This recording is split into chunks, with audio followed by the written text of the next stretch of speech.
BJP Jharkhand समेत कई राज्यों में अभी से ही मिशन 2024 की तैयारियों में लग गई है और इसे लेकर बीजेपी की तरफ से प्रमंडल स्तरीय सांगठनिक बैठक का आयोजन किया गया, जहां हर प्रमंडल पर एक एक बैठक का आयोजन हुआ और बीजेपी के तमाम बड़े वरिष्ठ नेताओं को इसकी जिम्मेदारी दी गई थी। बाबूलाल मरांडी जहां संथाल की बैठक में शामिल हुए, वहीं सांसद और जितने भी बड़े नेता थे उन्हें अलग अलग प्रमंडलों की जिम्मेदारी दी गई थी। जाहिर सी बात है, बीजेपी अभी से तैयारियों में जुट गई है और संगठन में जो कमियां हैं उन्हें दूर करने की कोशिश चल रही है। क्या कुछ खास चल रहा है और क्या कुछ तैयारियां हैं, जानने के लिए हम सीधे जुड़ेंगे हमारे संवाददाता मदन के साथ। मदन, जिस तरह से सूबे में सियासी हलचल तेज होती दिखाई दे रही है, लगता है कि बीजेपी भी मिशन 2024 को लेकर अभी से सक्रिय हो गई है। तो टीवी स्क्रीन पे हम देख सकते हैं कि किस तरह से लगातार बैठकों का दौर अब आयोजित किया जा रहा है और प्रमंडल वाइज हर प्रमंडल में बैठक आयोजित की गई, जिसमें सांसदों को और वरिष्ठ नेताओं को जिम्मेदारियां दी गई थी। बाबूलाल मरांडी संथाल की बैठक में शामिल हुए, वहीं तमाम बड़े नेताओं को अलग अलग जगहों पर जिम्मेदारी दी गई थी, जिसमें वो इस बैठक में शामिल हुए हैं। कार्यकर्ताओं को कैसे उत्साहित किया जाए और सबसे बड़ी बात, बीजेपी पिछले 9 साल की उपलब्धियों को आम लोगों के पास लाने की रणनीति पर काम कर रही है और लगातार आम लोगों को जागरूक किया जा रहा है। उन्हें बताया जा रहा है कि केंद्र सरकार की उपलब्धियां पिछले 9 सालों में क्या कुछ रही है और उसे लेकर ही इस तरह की बैठकों का आयोजन हो रहा है। तो बीजेपी की रणनीति यही है कि कार्यक्रम के आयोजन का मुख्य उद्देश्य भी यही है। हम आपको बता दें कि सूचना एवं प्रसारण मंत्रालय की तरफ से भी 5-9 साल सेवा सुशासन और गरीब कल्याण को लेकर फोटो प्रदर्शनी का आयोजन भी किया जा रहा है, अलग अलग राज्यों में किया जा रहा है। हम आपको बता दें कि जिस तरह से तैयारियां और बैठकों का दौर शुरू हुआ है कि बीजेपी के तमाम बड़े नेताओं को जिम्मेदारी दी गई थी और प्रमंडल वाइज सांगठनिक बैठक हुई है, जिसमें संगठन को चुस्त दुरुस्त करने की कवायद शुरू कर दी गई है। और ज्यादा जानकारी के लिए एक बार फिर से हमारे साथ हमारे संवाददाता मदन जुड़ चुके हैं। मदन, क्या कुछ मंत्र फूंका जा रहा है इन सांगठनिक स्तरों पर जो बैठकें चल रही हैं उसे लेकर? देखिए, बिल्कुल बीजेपी मोदी सरकार के 9 वर्ष के कार्यकाल के बाद लगातार ये कोशिश कर रही है कि सरकार के जो कामकाज हैं, जो उपलब्धियां हैं, उसको जनता तक पहुंचाई जाए। और इसी के दौरान 1 महीने तक संपर्क से समर्थन अभियान जो है, जनसंपर्क अभियान चलाया गया और इसी के माध्यम से जन जन तक, लोगों तक ये अपनी सरकार की उपलब्धियों को पहुंचाने की कोशिश की गई।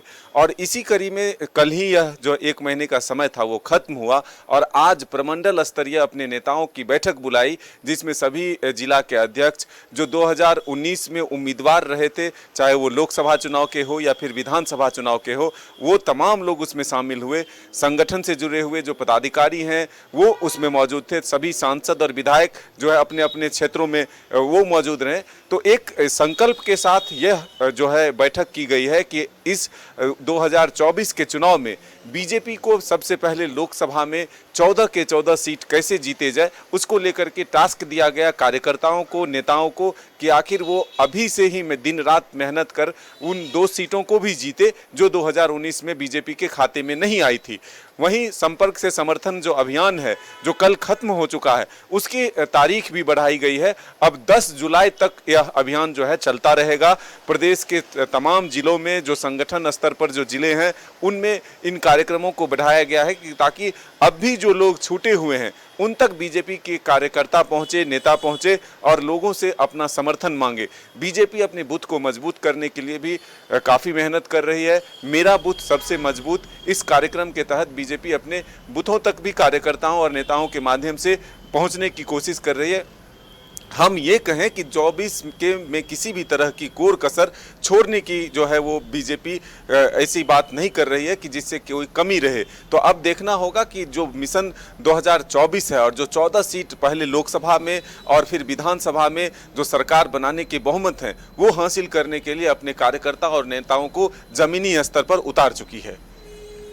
बिल्कुल मदन, जिस तरह से बीजेपी में अभी भी कई तरह की मुश्किलें हैं, राह में कई मुश्किलें हैं, क्योंकि अभी भी कोई ऐसा सीधे सीधे ये कहा जा सकता है कि बीजेपी की तरफ से किसी को प्रमुख तौर पर, नेता के तौर पर प्रोजेक्ट नहीं किया जा रहा है और ऐसी भी कई चुनौतियां हैं। तो क्या बीजेपी अभी जो स्थिति है, इसी स्थिति को लेकर चुनाव का सामना करना चाह रही है या फिर आगे आने वाले दिनों में कुछ इस दिशा में होने के आसार हैं?